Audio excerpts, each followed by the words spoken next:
This is problem 544E. It's on page 225. Water enters an ice machine at 55 degrees Fahrenheit and leaves as ice at 25 degrees Fahrenheit. If the coefficient of performance of the ice machine is 2.4 during this operation, determine the required power input for an ice production rate of 20 pound mass per hour.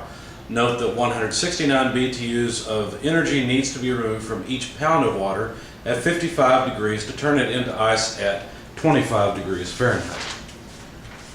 Now, the information that was given, that 169 BTUs that needs to be removed, what that really does is it takes water in the liquid form, so liquid water at whatever the temperature was, 55 degrees Fahrenheit, and basically it just quantifies how much energy has to be removed. Let's say you have a mass of 1 pound. In order to convert that water into ice, so solid water, at 25 degrees Fahrenheit. Now it's still the same pound, but you got to remove 169 BTUs from it to turn it into ice at a temperature well below freezing from water at a temperature well above freezing. Now understand that this takes into account 3 different energy changes. There's the sensible change to take the water from 55 degrees down to 32 degrees. Then there's the latent change to take it from water liquid form 32 degrees to water solid form, which is ice, 32 degrees. You see that's the same temperature, just a phase change. And then finally the last energy change is a latent change from 32 degrees down to the final temperature of 25 degrees. Now, it was really kind of your author to give us this number. It saves us some time in solving this problem. Otherwise, we'd have to use the heat capacity of liquid water to take us from 55 down to 32, and then the latent heat of fusion of water to go from 32 degrees liquid to 32 degrees solid, then another Cp delta T type of term, a heat capacity times change in temperature, but now it'll be the heat capacity of solid water, which is different than the heat capacity of liquid water, so that we could go from 32 down to 25. Anyway, so that's what that 169 BTUs per pound mass is all about. It's just how much energy you need to pull out of each pound of water. Now, the way that this is set up, I'm going to draw this a little bit differently than how we would normally draw it. I'm going to put the low temperature reservoir above. So this is essentially the ice machine. This is where the thermal energy is coming from, but really it is a low temperature source because we have water coming in at 55 degrees Fahrenheit and ice leaving at 25 degrees Fahrenheit. Now the flow rate of the water is 20 pound mass per hour. It doesn't matter if that water is in the solid phase here or the liquid phase, it's still 20 pounds per hour. The mass doesn't change. Now what we're going to do to cause this to happen is pull out heat. Now if you notice, the 169 BTUs that was given was per pound mass. So instead of using the symbol capital Q for this, which would be for a total amount of thermal energy, since it's energy per mass, it is a specific property, so it's a lowercase Q. And since this is thermal energy coming out of the low temperature reservoir and being pumped up to a higher temperature reservoir, which would be the air around the machine, well then this must be QL, and over here is QH, and we've got to put in work to make that happen. Now I'm going to write these all down as specific properties or per unit mass properties, but this is just how much energy has to be removed from each pound of water. This is how much work has to be done to freeze each pound of water to cause this to happen, and then QH is just the sum of the two. It's just how much energy total is deposited into the high temperature reservoir per pound of water that flows through. Since we've got 20 pounds per hour going through, then the heat flow rate out of the water is going to be 20 times the 169 BTUs per pound.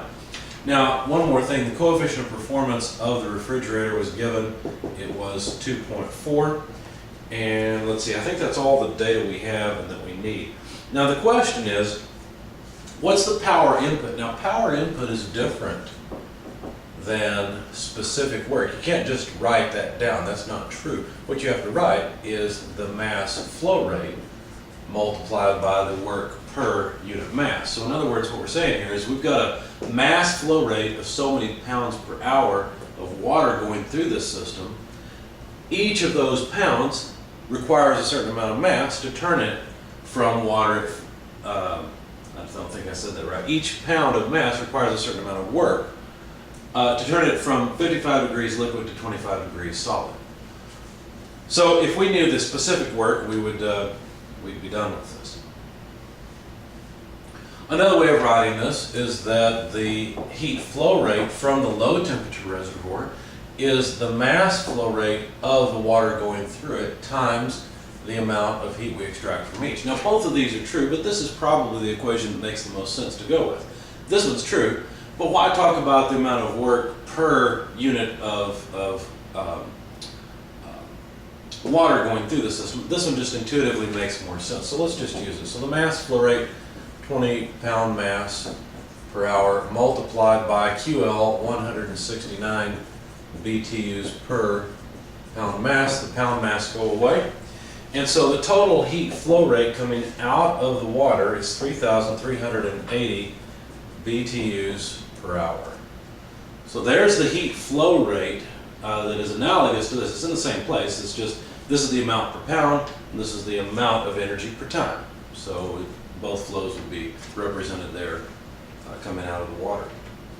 Now the power input, how are we going to figure that out? Well, the coefficient of performance is simply the desired effect over the required input. So what's the desired effect? What are we trying to do here? Why do you buy a refrigerator? Well, it's to make ice. But to make the ice, what has to happen? Well, heat has to be pumped out of the ice. So really our desired effect is this QL stuff, regardless of whether it's Q dot L or just lowercase ql. You can write it either way. It's QL over the specific work, or you can write it as the heat flow rate out of the ice divided by the work flow rate into the refrigerator. Either form is the same thing and will work. Because notice both are just multiplied by m dot, so we can simply write this as m dot QL over m dot W. And notice the m dot cancels, we're back where we started. Okay, so any form that's convenient is fine. Our particular form that will be useful is this one, because we've already got Q dot L, and we want the work flow rate into the system. So let's rearrange to solve for that. The power input is the heat flow rate out of the water divided by the coefficient of performance of the refrigeration unit. So let's see, we already know the numbers, 3380 BTUs per hour divided by the coefficient of performance, 2.4. Plug all that into your calculator and you'll find that this is 1408.3 BTUs per hour. Now, it's probably better to put this in horsepower. Notice this is energy per time, so it's power. And the most common way of representing power in English units is with horsepower. So if you perform the conversion, you'll find that this is about 0.55 horsepower. Now the conversion factor can be found in, I believe the conversion factors are in the front of this book, yes. So in the inside front cover, 1 horsepower is 2,544.5 BTUs per hour.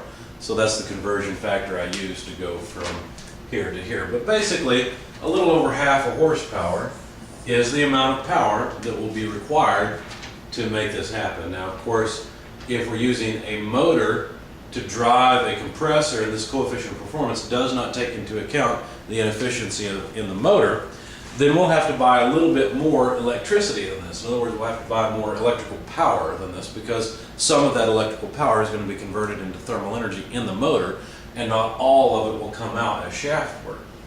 But those details are not given. We're just assuming that we're not concerned about that part.